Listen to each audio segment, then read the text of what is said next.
Ma foi, il n'est guère chose de plus ardu de nos jours que de se lier d'amitié avec de nouvelles personnes. Il y a une dizaine d'années, la chose était bien simple. Il suffisait de publier quelques contenus un tant soit peu intéressants et de persévérer ainsi quelques mois pour se constituer un auditoire. Mais depuis que chacun aspire à devenir influenceur, y compris la demoiselle d'Aix en grave côté et le fils du boulanger, les temps ont bien changé. Les algorithmes y sont aussi pour quelque chose. En privilégiant les contenus suscitant le plus d'engouement, ils ont délaissé l'érudition au profit du divertissement. Or, ce dernier est un métier tout à fait étranger à main experts et pédagogues. En discutant avec d'autres professionnels, l'on convient souvent qu'aujourd'hui, réaliser 1000 € de vente supplémentaire requiert moins d'efforts que d'obtenir 1000 vues additionnelles sur une vidéo YouTube. Pourtant, nombre de créateurs persistent à œuvrer comme si nous étions en 2010, comme si rien n'avait changé. Leur stratégie est semblable à un seau percé, sitôt que de nouvelles personnes y entrent, elles en ressortent. Ce qui les contraint à renouveler sans cesse leur audience. C'est un gouffre sans fond. S'ils parvenaient à fidéliser leur public, ils n'auraient plus besoin de temps s'échiner à en acquérir. Mais ils persistent à utiliser les méthodes d'antan, celles qui consistent à proposer l'achat ou la mort, soit je vais te harceler jusqu'à ce que tu achètes un maximum de produits sur le champ, jusqu'à ce que tu te désabonnes et que tu n'aies plus jamais envie d'entendre parler de moi.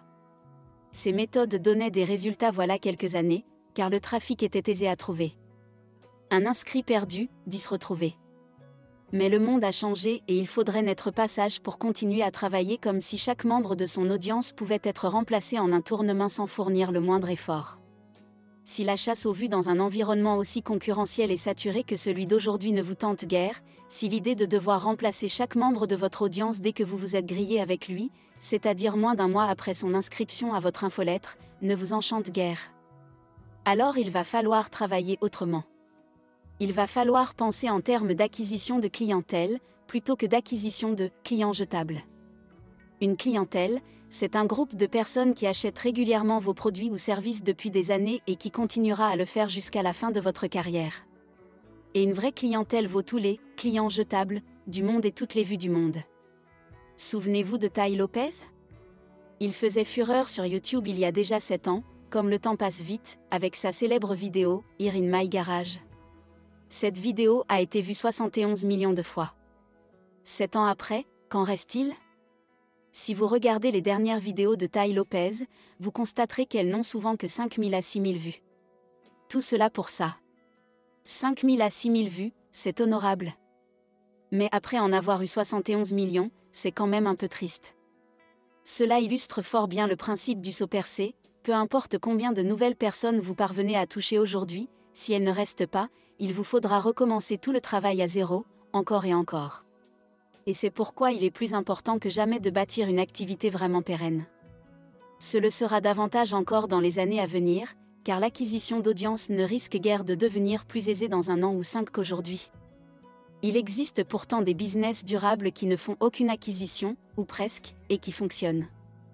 Leurs créateurs n'ont pas besoin de courir après les dernières techniques à la mode pour plaire aux algorithmes. Ils n'ont pas non plus à surveiller leurs statistiques d'audience à toute heure du jour et de la nuit. Car ils savent que chez eux, les gens restent. C'est juste une autre façon de travailler. Et si vous peinez à devoir sans cesse trouver de nouvelles personnes pour remplacer celles qui sont parties, alors il est peut-être temps d'envisager de travailler ainsi, vous aussi. Cela demande simplement d'adopter une approche différente, qui consiste à créer de la valeur sur le long terme plutôt que du buzz rapidement évaporé. Établir des relations de confiance plutôt que de simplement divertir. Être patient et penser sur plusieurs années plutôt qu'exiger des résultats immédiats.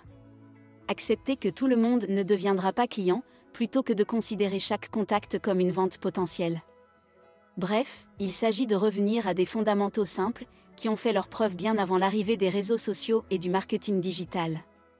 Certes, cette approche demande plus de temps et d'efforts. Mais les fruits récoltés sont bien plus durables et vous éviteront de devoir sans cesse recommencer à zéro. Au lieu de vous épuiser en vaines poursuites, vous pourrez alors vous consacrer à votre passion et la partager avec un public fidèle sur le long terme. En somme, si l'époque a changé, les principes d'un business solide, eux, demeurent intemporels. Il s'agit simplement de les appliquer avec constance et patience pour se constituer, non pas une audience volatile, mais une authentique clientèle pérenne. Le jeu en vaut la chandelle.